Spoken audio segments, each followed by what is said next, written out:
So my name is Frederike van der Leyen. I'm from the Netherlands, and I started last year with organizing online summits, and now I do a program on the healing power of animals.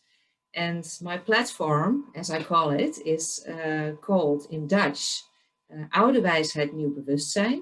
And if I would translate it to English, it would be like ancient wisdom, true awareness.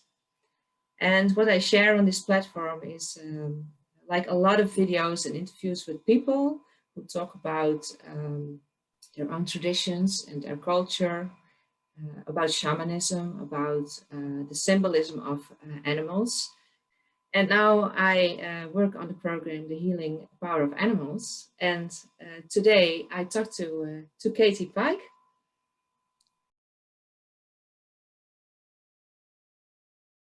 And her website is www.coachingwithhorses.com.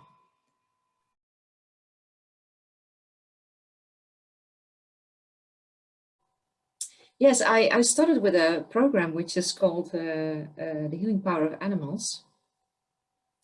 And before I did online conferences, online summits. And now I just wanted to do something which is like a year program. So people don't have to be like very connected in 1 week, which is pretty intense, but they have time to see throughout the year what videos they like and how to join, etc. So it gave me some space just to work and to do other stuff also. And horses are, of course, very important to me personally. So I was thinking, oh, who am I going to ask to talk about horses? Who is like one of people that work with horses very long and strongly and have a strong connection to it. And then I remembered this book. and a friend of mine gave it to me. And I asked her to do something with me energetically in the connection with the collective of the horses. And she was like, no, I don't think I have to do this. Then I remembered the book she gave me. So that's how I decided to send you an email to ask you to share your story with us. Yeah, so welcome. Thank you. Thank you. Yeah, it's fun to see that cover. That's my horse Moon, and he's still with me. And his head is so big. Like, look how big that head is. We have to buy special halters for him. And not that he wears one hardly ever, but yeah. I love how the Dutch publisher, how they actually framed up that book. It looks really beautiful. What's his breed? What's his... He's a quarter horse. He's actually AQHA, which means he's a registered quarter horse in the United States. I don't keep him registered, but he's a quarter horse. He's 16.2 hands high. So he's a very big horse. And obviously he's a buckskin color. And he is, I think, 33 this year.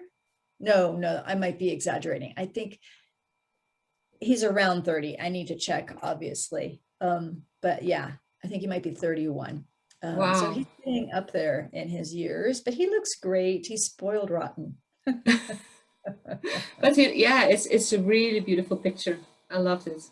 It's a beautiful book also. Yes. So I wanted to welcome you to The Healing Power of Animals. And you do a lot, like you are the founder of the academy that you started up. I wrote it down because I don't always remember everything. The Academy for Coaching with Horses. There it is. You're a writer also. Yes. Speaker. Yes, I just finished my 5th book, actually. I don't know. Have you seen the cover for that one? I haven't seen it yet. No, but let me share it. I have it right here. If you're okay with that. Yeah, sure. Yeah. Because it too is just. Oh yeah, yes, I've seen it. I'm sorry. Yeah, I did see it. Yeah. Yes. Life lessons. So I love that cover, but this is my latest. Yeah, it just is coming out to be available, I think, next week on Amazon. Yeah. Now I did see the title, and there's again the word heart in it. Yeah. And I read in your book that you had a horse which was called Corazon de la Montaña. Yes. I still also have the heart. You still have him, yeah. And just before before I said welcome to you, you also talked about the heart, about how following the heart, the intuition to say yes to this conversation today. So that intrigues me. And I want to start totally different, but now I want to know something about the heart. So if you talk and work with horses, how is this connected to your heart, to your experience of your own inner heart? It's a big question straight away, but it pops up. Right? Let's just start off with the bang. Yeah. Well, to me, it's as far as my connection on the physical plane, it's everything, because my horses are very clear to let me know that when I'm not in that space, we don't have the same connection. So if I'm not in that space of realizing my connection and holding neutrality, but also holding a certain level of reverence and appreciation for other, I find that in particular with my horses and with people too, but these days I'm spending more time with my horses than people, that there's just a different quality of connection and communication that I have with them on that kind of physical, emotional exchange, which also includes energy. Yeah, but I also feel that one needs to have their heart in a place of neutrality. And I know that's kind of a funny word to use, neutrality, but a place of total no judgments, no expectations, no definition of things. That's what I feel like the heart space is. As soon as we define things, we've judged things, and we've actually closed off all possibilities. And I feel like the horses are teaching us about how to stay open in that neutral place and of that place of curiosity with less mind and more body and more energy. And then in that place is also where I receive a lot of other levels of communication that would be more on the spiritual, energetic still, but on the spiritual level. So does that answer your question? Yeah, yes, definitely. Because yes, it's something that we got kind of lost with being from our hearts without having any idea about things, right? Yeah. Yeah. Yeah. So would you consider this as one of the most biggest healing powers of a horse, of horses? Oh, yes, for sure. But I also feel like, as all healers, like when we think of different human healers, there's a shaman, there's a Reiki person, there's somebody that's super gentle, somebody who might have more fire in their system.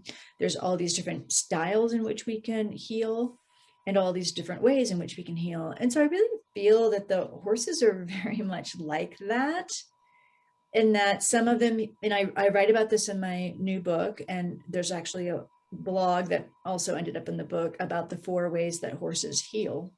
And there's really a lot more than 4 ways, right? I feel like every horse has his or her own way of healing and presenting us opportunities for insight, realization, expansion of our consciousness, and then healing of our body, of our spirit, of our emotions, whatever level and plane that we need healing on. Those horses are going to work with us, and they're going to work with us in their own individual way with what they're resonating with to help us with along the way. That's when I'm teaching people in my EFLC level 1 training course. It's a big component that I share with them, is that people are going to come in and say, I want this healed. But the horses are going to offer the healing for whatever is needed to heal in this moment. And it might relate to that piece that the human thinks that they want, or it might not. And we have to stay fluid and curious and neutral and see what emerges out of that co-creation in the moment with the horse. Right. So yes, they can heal by offering us their heart energy. They can heal by creating a grounded, safe space so that whatever we're holding can release. They can heal by getting very expressive and mirroring things back to us and making us take a hard look at ourselves. They can heal by challenging us in our communication.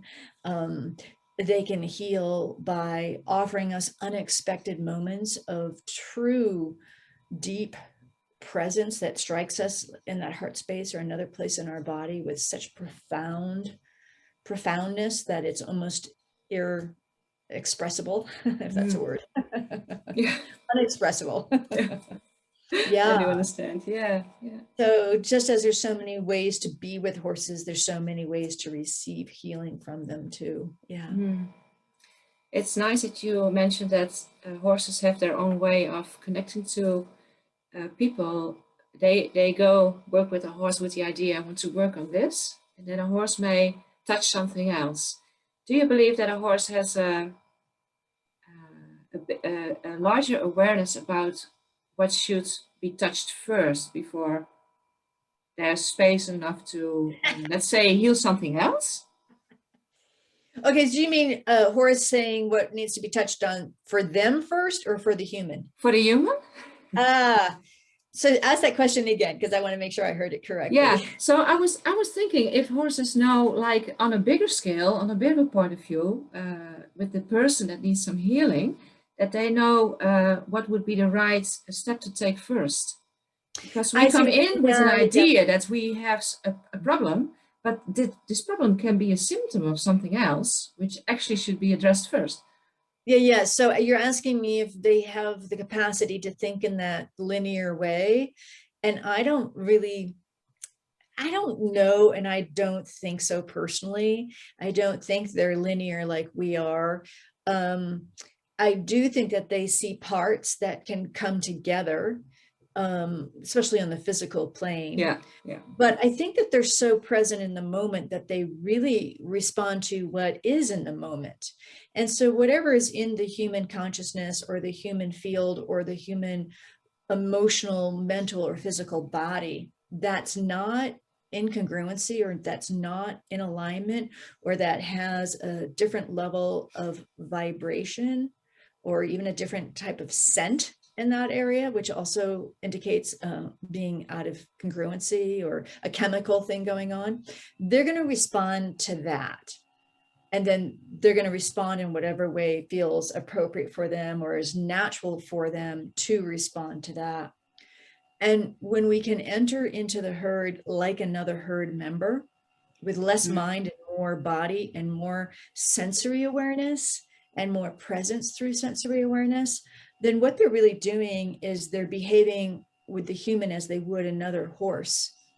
Yeah. And they're going into that human space and they're magnifying whatever it is that's not in harmony within that psyche, that emotional, spiritual, physical, mental body of the human.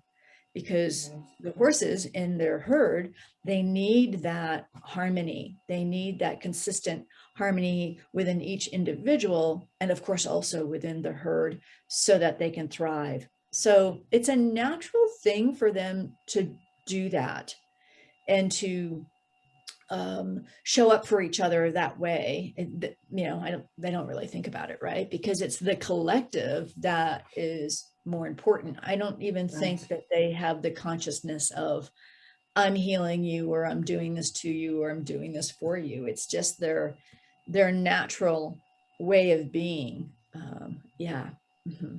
Yeah, looking for this connection which gives the safety, space of safety, and like they need in a herd. They need to have this safety. So they have to make sure that every member, even if it's a person, become a part of the herd and synchronize with the herd actually. Yeah, I love that you use the word synchronize. It's like a flock of birds, especially the horses in the wild. They need to have that intrinsic connection at that energetic, instinctual level, so that if the herd needs to move to safety, they can all move at the same time through this very quick communication that happens in the deepest part of their subconscious, in that reptilian instinctual brain.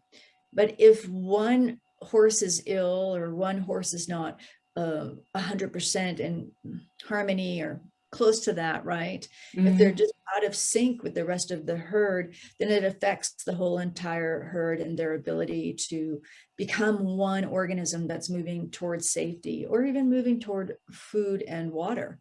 Yeah. Yeah. So when we come into their space, and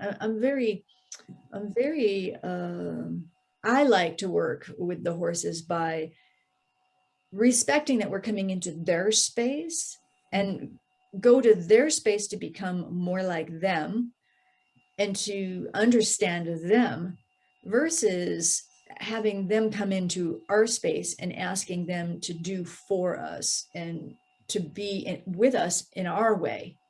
And I'm even talking in the equine facilitated learning pieces. There's a real distinction there.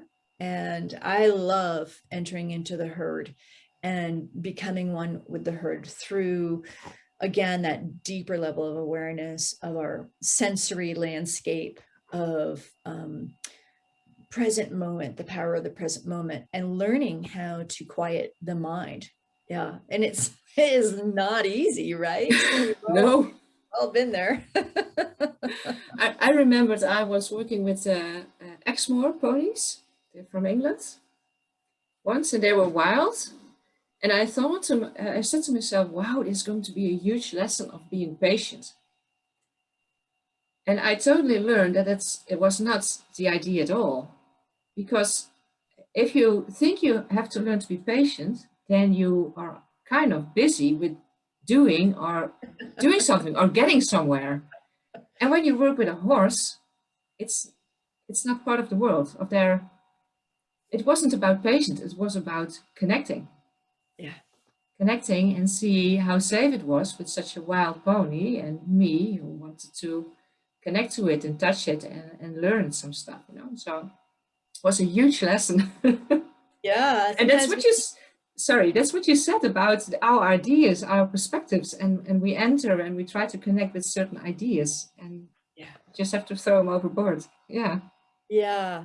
We have to look at even, okay, if I'm entering with connection, or the desire for connection, or the desire for more patience, or the desire to achieve something, then what is the energy in the thought process that I'm running in the behind area of my brain that's affecting what's happening in this present moment? Because most of our thoughts are about the future or the past, Yeah, true. So, and that place of connection that you're speaking about, I think you're speaking about through the concept of no thought form, but more body awareness and sensation awareness, and more of a primal instinctual awareness of oneself through the entire body. And most people these days, especially the last year and a half, everything's been really ramped up. So there's a lot of people really not in their bodies right now, and in a lot of fear, and in a very high-strung instinctual response to the state of affairs in the world. And that's not a sustainable place to live from, nor to connect with anyone from. No, true. I guess you can connect with another being that's in that same state, but then all you're co-creating is the same energy. It's more of what you actually don't like, or true. Yeah. So you're trying to approach connection, but yet the mind is in the fear, doubt, and worry, and creating a different vibration in the body. And how those horses are, especially the wild ones, they don't care what you're thinking. They want to know what your body is saying. So if you're thinking one thing and your body's saying the same thing, and that's a powerful thought of, we're going to create this today, and you've built that trust and connection, then that horse is going to go along with you. But if you haven't built that trust and connection, and you're thinking, oh, we're going to do this today, but oh my God, are you going to follow me? Are you going to do this? What do you think about me? Do you like me? I find this all the time. I have this program called One with Horse, and it's a 6-week program where I take people through progression of building relationship with their horse. And this piece comes up all the time, how our beliefs and our fears and our doubts and our worries, they're way back here, the little voice way back here. And if we don't wrangle those up, then it's really hard to build that deeper heart connection. Yeah. Yeah, because they sense it, right? They sense. Yeah. I remember I was thinking like, oh, I have to look at this body language of this little pony. And after a while I was like, well, he's actually reading my body language much better. So it was really funny how I was thinking about what I was doing and about the horse, but I was just, he was the master and I was the student. Yeah, You and know, it was, it's funny and fun that you said that, because just recently somebody sent me a little video of their horse, and they said something like, look at this body language, and what do you have to say about this body language? And there's a couple of things, just as you've said. Often the horse's body language is actually a reflection of our own body language. But I look at the energy more so than I do look at body language, but I try not to be too definitive in that, okay, the ears are back, it always means this, or the horse is rolling, so it means this, or they're licking and chewing, so it means this. That to me, that's too definitive, it's too narrow, it's too much in a box. What I want to know is, what was the energy before, right before, and during that horse's expression? And what was the energy of the human at the same time? Yeah. And so whose energy was really being expressed? It's not that horses always express our energy, but they're a very expanded animal in their energetic state. They're very, I like to call them acoustical. They're less defined than we are. That's so a good word. Yeah, they play off the environment. They play off from each other. They amplify whatever's in the environment. They express that through their physical form. Some do this more boldly than others, but their state of being is like that. Yeah. Yeah. Yeah. I was thinking about what you said earlier, like if you connect to the horse, then there are kind of different, you connect in an energetic way also. So we talked about body language, but there's also another kind of language that horses can share with us, even sometimes with sending pictures or words. I don't know if you have this experience also. Oh, yes, yes. Well, I don't know if you have my other book. I have it stuffed under my computer. So I wrote another book. I don't know if you've seen this one. It's a kind of a creeper. Let me grab it. Hold on. Oh, you have your dog also. Who is that? This is Inky. Hi, Inky. Welcome. Hello. She always comes up on my lap when I have an interview. But oh, great. This is a book that I wrote last year, and it came out last March. So in this book, it is a collection of channeled messages from the horses. And then each chapter starts with a story from my own personal life about developing intuition, developing that invisible communication. Some of it's the law of attraction, the power of the mind. So each chapter starts with a story, and then I held these classes called, what did I call them? I can't remember what I called them. Anyhow, I had your classes. Yeah, I know. I have so much going on sometimes. Yeah, but anyhow, I would hold these classes, and my students would send in questions. And then we would all meditate, from all over the world, we'd meditate together, we'd get into the space, and then I'd open up my channel and the horses would speak through me. So those messages have been captured, and they're in that book. And that book, I believe, is actually being translated into Polish. Polish. I don't understand Polish, but I can read English, no problem.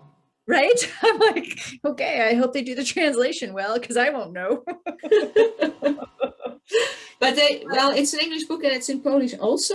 But they're doing it right now. Yeah. Okay. Hope was in English and Dutch. Yeah. This one will be in English and Polish. And I don't know, I hope that somebody decides to do this one. I'd love for this one to be in Spanish. But we'll have to see, right? We'll see what the horses want. They're the ones doing the magic.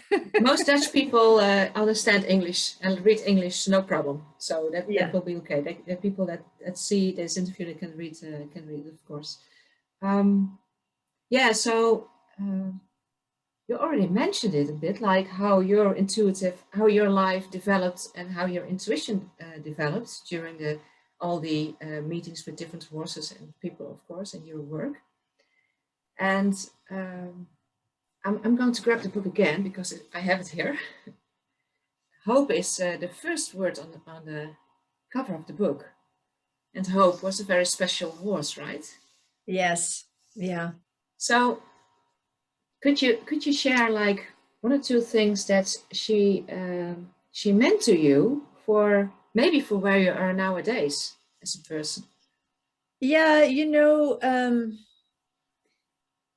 boy, that was a long time ago, and I feel very emotional actually speaking about this horse right now. So that's interesting. I would suspect that she has passed. I don't know who she is now. But anyhow, she was my first horse coming back to horses after being dragged in my 20s.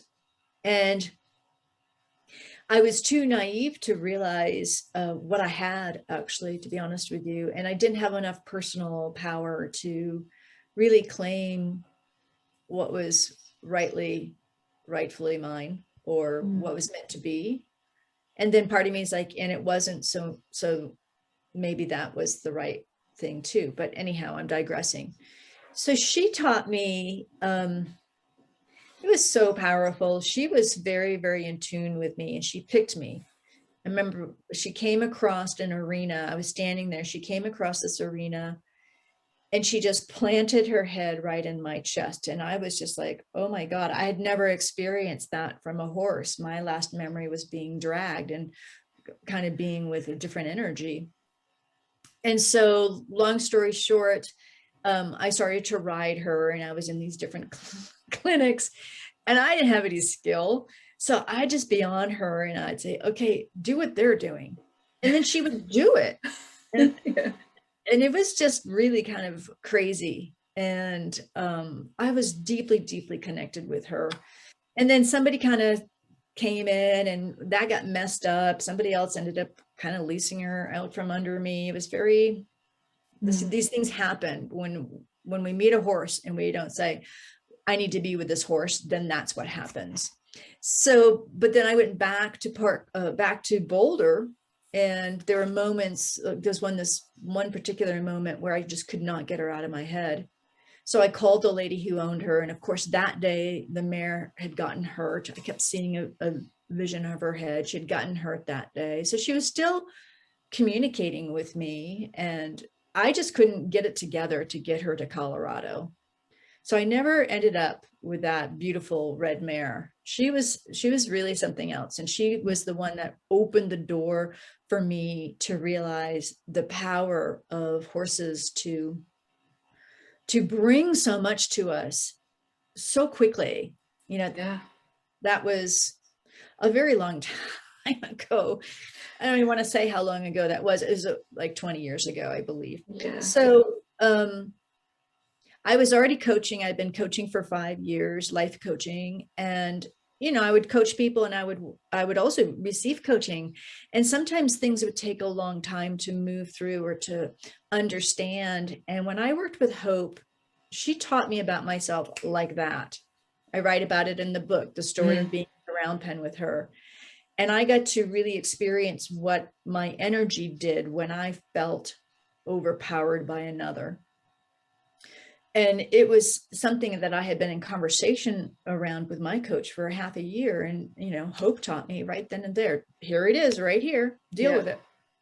Yeah. Yeah, it gives me goosebumps when you say it like this. Yeah.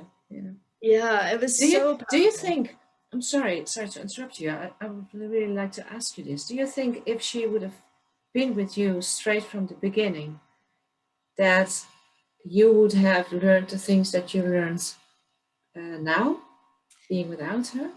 Yeah, gosh, that's one of those, who knows? I wish I had the crystal ball, but then I really don't want to have the crystal ball because, well, if I'd gotten her, then maybe I wouldn't have gotten Moon and Corazon and Diva and Esperanza. And I wouldn't have had, like, you know, in my new book, 1/4 of the book is about my Mustang. I wouldn't have had, my Mustang has taught me so much. So I try not to go there because sometimes I think if we do, it just causes a lot of internal suffering, whether it's, should I have not divorced that person or left that person, or should I have stayed at that job, or should I have not moved towns, or, you know, what would my life be if I hadn't made that choice? There's no way we're ever going to know. And so instead we have to look at, all right, that was something that I experienced and I made choices, and then it took me into this other place, and that gave me all of these experiences. Yeah. So I feel like yeah, the horses have come to me and shared with me, and that not all things are meant to be, you know? And sometimes it's the idea that things aren't meant to be exactly what it was meant to be. Yeah. If I look at from my personal story, I lost a horse after 6 months, and before I bought it, I knew I was going to lose it, and I knew exactly how, and I still bought it because the fact that I knew what was going to happen told me that I need to go that path, you know. So if he would have survived, then things maybe would have been different, but that wasn't supposed to. Somehow I could have decided not to buy him. Yeah. But I knew it felt like I had to take this, like it wasn't possible that it would have had any other outcome or something like that. I'm not sure how it was. I felt as a blessing that we strangely, it felt like a blessing that he kind of left me, because leaving me taught me really something very important. Losing him taught me something important. Yeah, so I'm hearing that you had a vision and you knew a truth about something, but Yeah. you also followed that, okay, this may or may not happen. I have a strong feeling it will, but I'm being called to the journey. Yeah, something like I understood later on. Yeah. Just went with how it felt, but I understood later on that on a certain level, sometimes you know this. And that's really beautiful what you told about how hope like kind of taught you in a split second what you needed, what you wanted to learn. That, like, I'm not sure if you recognize this, but sometimes you hear these stories, you hear them a lot, how horses can put people on their life path. Is that what you experience also with your clients if they come to you? Yeah, I have to say, almost everybody that comes and works with me, well, now even online, but in person, people who'd come to work with me who hadn't been around horses would end up involved with horses at some level. I seem to be a catalyst for people to get on to the journey. It's been a bit frustrating with COVID. Like the last month, I've probably talked to 30 people, and it's heartbreaking because they're right there. All they do need to do is to take a step, but there's so much fear in the world that they're staying small. And so it breaks my heart when I can't support somebody in taking that step. That I feel like if they're talking to me, the horses are calling them and it's their time. But if they can't take the step, they can't take the step. So it's been really eye-opening. Every once in a while, I'll do these situations where I'll invite people to talk to me. And it's been very eye-opening, the conversations that I'm having this year. Yeah, I feel that if a person has the calling and the horses are speaking to them, they keep coming back to the topic, that there's something there for them. Whether that horse is going to help them actually step into their true life values, or that horse is going to help them to create better boundaries so that they can stop being a victim, or maybe the horse will teach them how to have more balanced leadership, whatever it might be. If they're called to the horses, to me, they need to listen to that and to act on that. It's like you acted on a horse that showed you their path, and then you got the gift of, I'm sure it's a very painful gift, but there was a huge gift for you. And I think people have become very scared of living, and they've become very scared of trusting where they're being guided to. In this particular time, I've not experienced, I've talked to people for years and years and years and years. I've interviewed a lot of people, and yeah, there are people that are just saying, you know, I'm going for it. This is it. And then there's a lot of people that are like, oh, I'm not, whatever the reason is. It makes me sad. I really love your story that you actually had a horse show you, hey, this is what's going to happen. If you decide to partner with me, this is what is going to happen. And you went for that. You listened. I can feel I need a second, because there's something that's to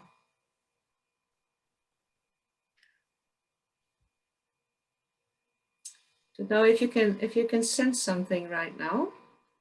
We can cut it out if we need to cut it out, but I sense something, bit of a nervousness or something. I can feel that it's getting blurry also a bit. So maybe it's in your story. Maybe I can sense the people that are scared or something. But yeah, possibly. Yeah. Yeah, and then there are like many pictures of horses passing by. Yeah. They're all like, we're here to help. Yeah, because there's a white one with brown spots on it, and there's a dark brown one, and there's there's a fox color, a red one. Not sure. Yeah. Yeah. They kind of lift me out of. You know how that works, right? You get kind of a bit of a trance kind of state of mind. And then I'm always thinking like, well, if you want to tell something, tell me, so then we can go on, But yeah. Well, I think sometimes they want to come in and let us feel them to remind us that this journey, as much as we can feel alone, I think when we start to work with horses, have horses in our lives, tap into the energy of the horses, we realize that, well, yeah, we might be alone, but we're not really alone. We're part of a bigger collective. Yeah. So do you have a herd right at the moment? Yeah, you have a herd right now, right? Or I have 4 horses right now. Yeah.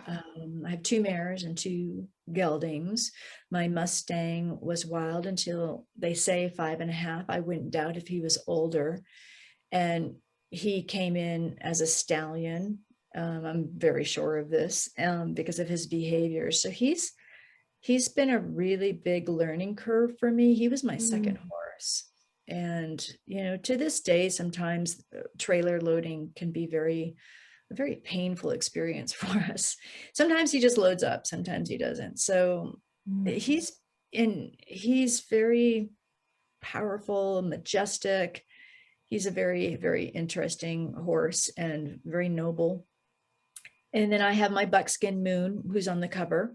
And he moved cattle when he was younger. He was a big ranch horse in New Mexico, and he lived on 200,000 acres. And so when he came to me, he was kind of a broken horse because they had shipped him off to a holding facility between his home and coming to me. And I had no idea that was happening. I didn't understand it. He was my first horse. So when he got to me, this beautiful, magnificent horse that I said I would take was really underweight, filled with ticks, brokenhearted. So it was really quite a process with him, but he is stubborn and opinionated. He has a huge heart. He's such a love. He's worked with thousands of people now. And then this last summer, I started to video everything that I teach so that I could start to teach online.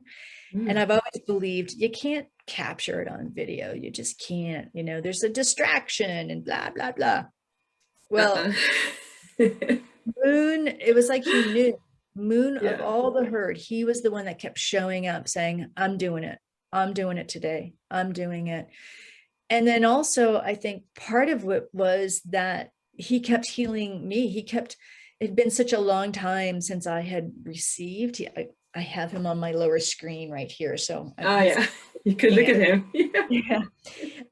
It had been such a long time since I had been the client, since I had been the one to receive. Right. So in my One with Horse program, there's several sessions that he offers me healing, and they were, of course, very powerful for me, and it was such a gift. So I just feel like he has this higher intelligence, and he's been amazing. Again, worked with thousands and thousands of people, because we've been doing it for a very long time. And then I have Diva, who is a Palomino colored paint horse. And she's a real love. She's the mama of the herd. She's the glue. She's the one that just gets on with everybody, or tries to, doesn't make a fuss.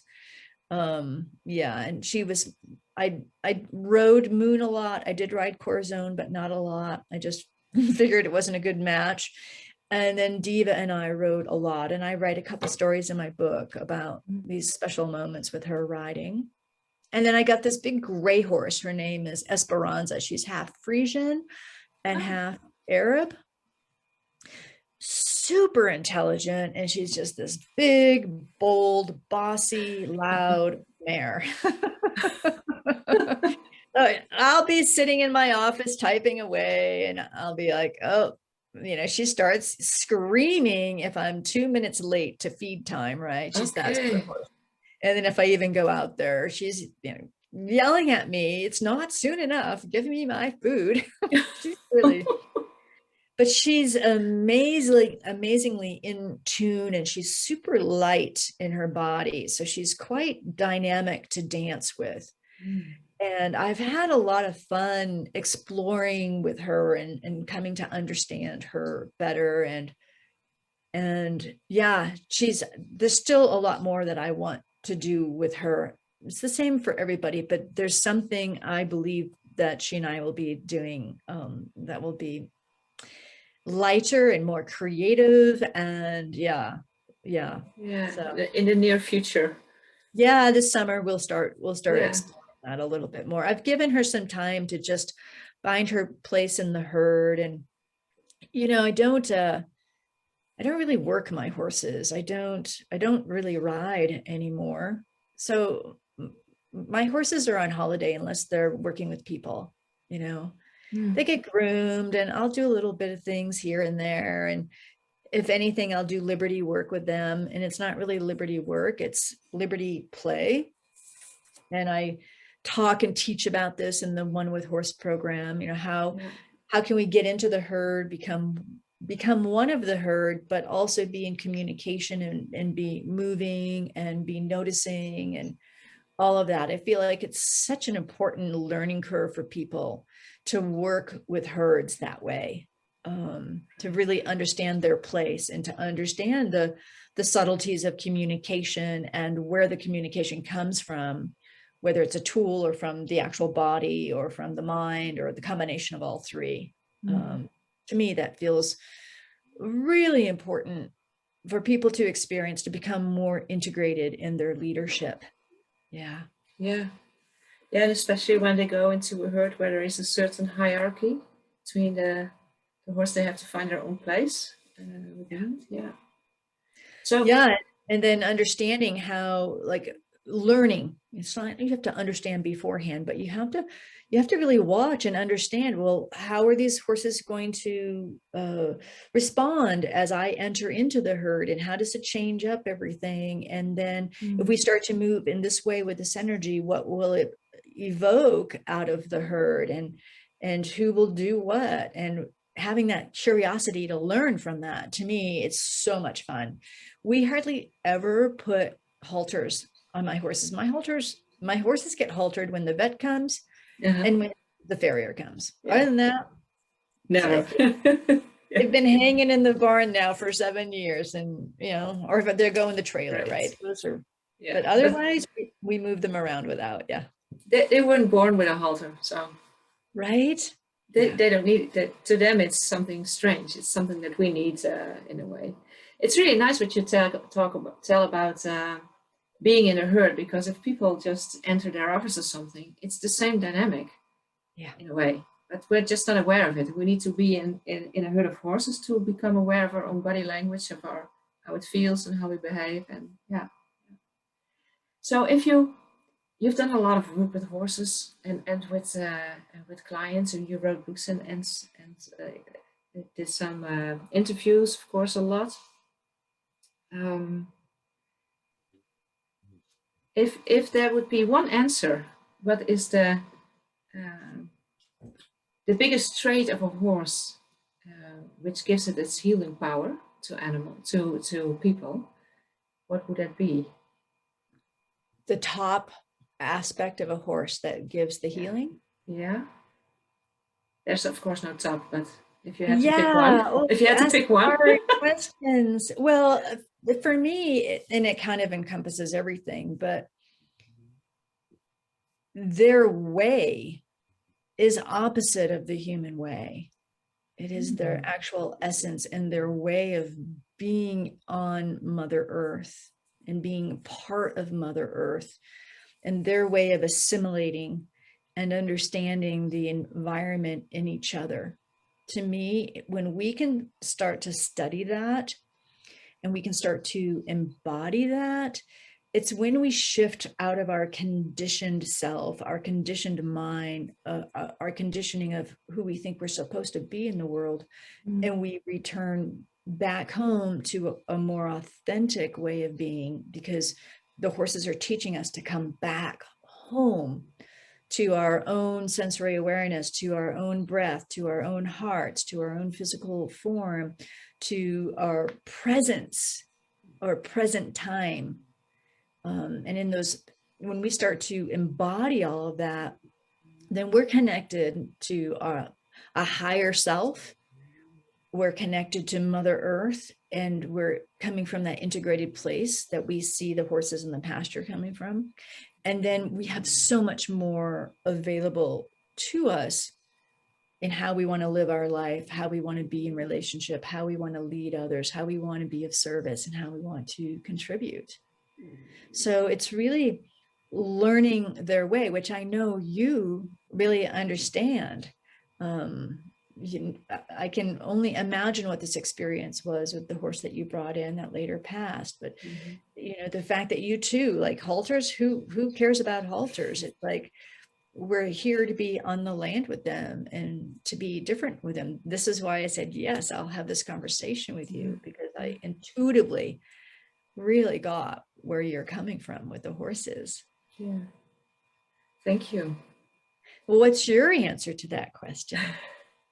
What was the question again? What must be the top trait? Well, actually, it was a very narrowing question, but you gave like the most beautiful, broad perspective, which is in the contrast. And the first thing you said is the way, their way, it's opposite of ours.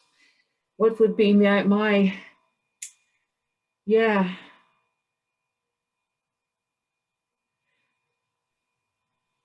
To me, I think I can describe it as they stop time, the perspective on time, the idea of time. So you could say bringing you back into the now, but to me, it really feels like,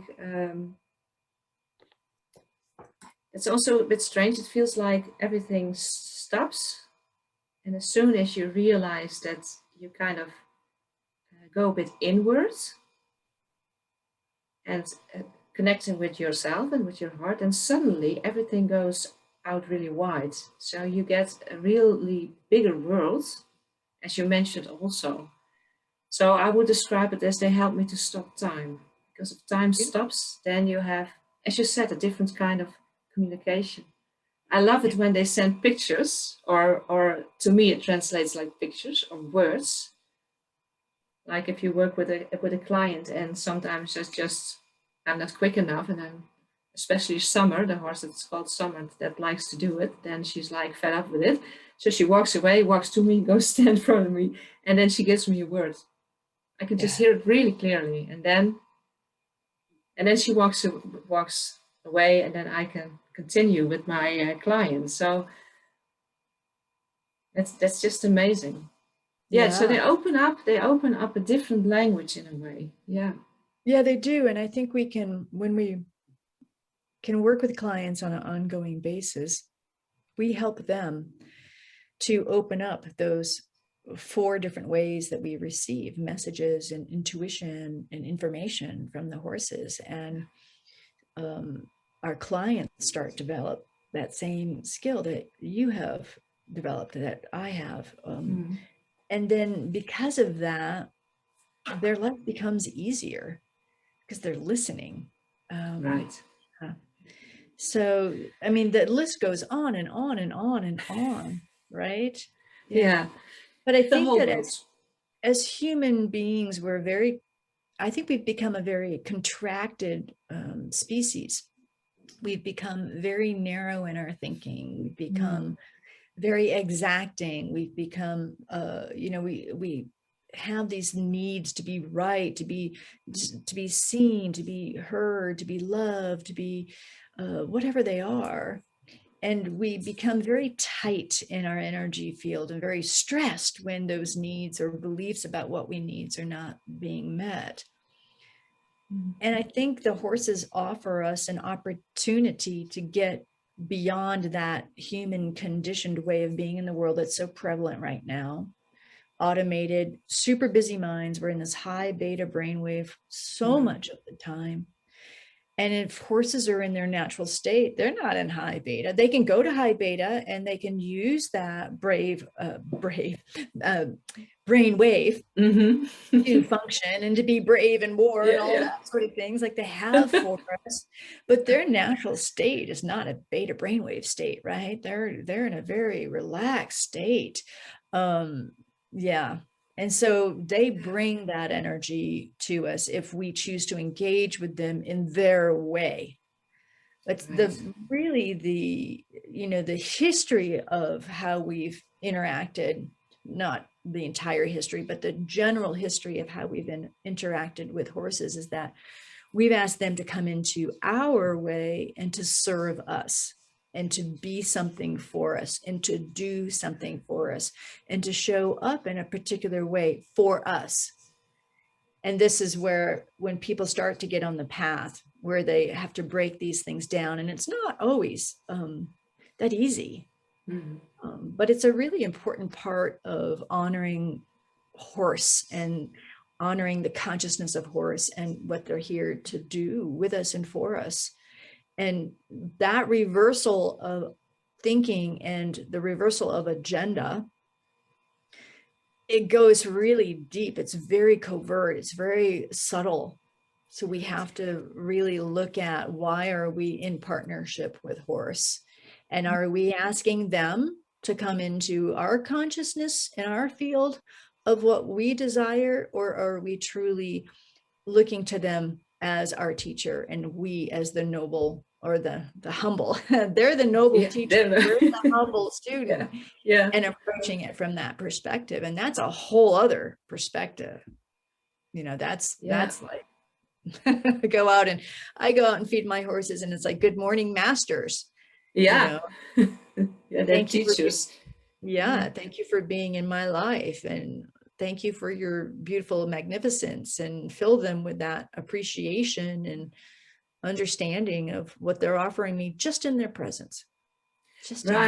Yeah, and as you said, like, we kind of get narrowed, but when you're in their presence, then it's like it's getting multidimensional. You can just, it seems like they'll just walk and sleep and eat, but they have a huge awareness of all these sensitive, subtle energies around them that they sense. And if you connect to them, you kind of open up these same senses, which we kind of have naturally also. We got lost in it. So, Hope, she already passed by in our conversation. Is she still here with us in the physical plane, or did she leave? I don't know, because when we spoke of her, I felt a lot of emotion, Yeah, and me too. and I said, oh, maybe she has passed. I have tried to track her down. I think it was 2 years ago, the owner called me or texted me or something. She reached out and said, would you be able to take her? And I said, yes, but I said, I'd like to know how old she is now. And if this is a good thing for her, let's make sure we're doing Right. the best for her. And then I never heard back from the person. Mm. So yeah, but my sense, maybe with how I was feeling earlier, is that she could be on the other side now. Mm. Yeah, Yeah. I don't want to go into that mode right now. I can feel myself I can feel starting it too. to. Yeah. Yeah, yeah. On the other hand, I've done a lot of interviews that I was like kind of tearing up because it was so you could sense it so much. Yeah, Yeah. but she has been a very important part of your life. And when I just before I started working with horses, also I wrote this book, of course, and Hope was in there too. Um, and it's so to me so beautiful that you connect her heart with her name. Yeah. Yeah. So. Um, is the name Hope and the meaning of the name Hope and the horse that she is or maybe was um, like a treasure in a person's heart, in your heart? Absolutely. I mean, absolutely. She'll always be a treasure in my heart. And I think in a very inadvertent way. Um, she also, hope is an interesting word. Right. Yeah. And she really taught me that hope is actually not enough. You can't just hope for something to happen. You just can't hold hope. That often we have to step up into our power. We have to claim the energy of that which we desire. We have to claim what we feel we want to experience in our life. And I didn't claim it with her. And so she was a powerful teacher on many levels. And there's probably still a bit of sadness of that, but also trusting in that process, that these horses come into our lives and they can be with us for a short time or for a long time. And some of them might not present to us a lot of deep teaching, but others do. And she was not in my life for that long, but she really gave me some very deep teachings and understandings, and she brought me onto this path. If I had not got up off that beach and walked down the beach and introduced myself to the woman who owned her, and then that woman invited me to her farm, there again, there was an action that I took, that I was inspired in Right. that moment. Yeah. It was the day after 9/11, and I could feel the power of these horses, the pounding on the beach. It was moving through me. It was like this recognition of, oh my God, this is beautiful. This is a glorious thing. And I need to respond to it. And I need to respond to it now. And actually, she rode down the beach and she came back, and I didn't respond to it then. And I'm like, what am I doing? I didn't respond to that. So then I got up and I said to myself, okay, I'm going to walk down the beach. And if I see her, I'm committed to saying something to this woman. Well, she had stopped, and Yeah. all these people were around her, and I went up and I talked to her, and that's how I ended up going to her farm and meeting Hope. And that began my whole journey. And to me, this is so important, and I want so much for people to listen to these moments when these horses are showing up, and our body gets so lit up, our hearts get lit up. We have to respond to that, and we have to trust where that path is going to take us, just as you trusted the path. Mm-hmm. And it will take us into adventures and places that we've never been before, because that's what horses do. And that's what they're here to do with us. They're here to help us on that journey of a meaningful life, of coming back home to our true self as we learn their way, not as we ask them to come into our way. Yeah. Thank you, Katie. Thank you. This has been so lovely. You're just a dear, dear person. And I really honor what you're doing and how you're bringing people deeper into themselves through trusting themselves and understanding themselves. Yeah. Thank you so much, and thank you for being so open Oh, about your yes. story. Yeah. Thank you.